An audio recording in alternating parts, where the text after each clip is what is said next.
They were teachers, students. Some people we talked to weren't even born yet. But the impact that President John F. Kennedy had on the Black community will be a legacy that will never be forgotten. These are their stories. We interrupt this program. In downtown Dallas, 3 shots were fired at President Kennedy. There has been an attempt, as perhaps you know now, on the life of President Kennedy has been shot in Dallas, Texas. Everybody was in shock. I thought, oh my God, somebody has shot him. We didn't know that President Kennedy had died.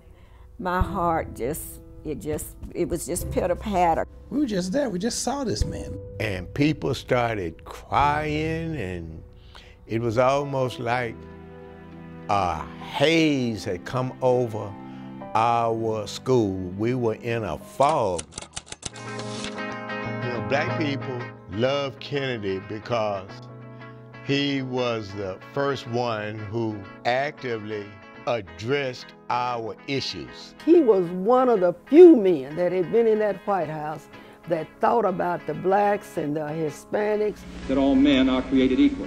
It was the summers down at my grandmother's that I was exposed to images of JFK, because in her house was Jesus, Martin Luther King, JFK, Robert Kennedy. This is a wall hanger that I used to have hanging on the wall in the den for years, as a reminder to let my children know who they were and what they stood for. Growing up, you know, JFK was an integral part of who we are as African Americans.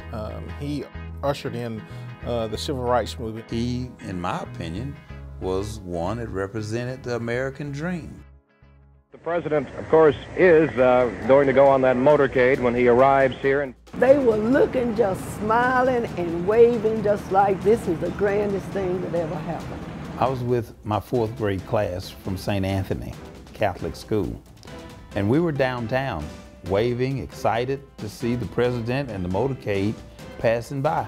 I was in the auditorium at Roosevelt High School. So I was in my den watching TV. And we had the opportunity, of course, to wave at the president, to see the motorcade. I ended up almost up to the president's car. I said, I'm looking right in the president and Jackie's face and the security men.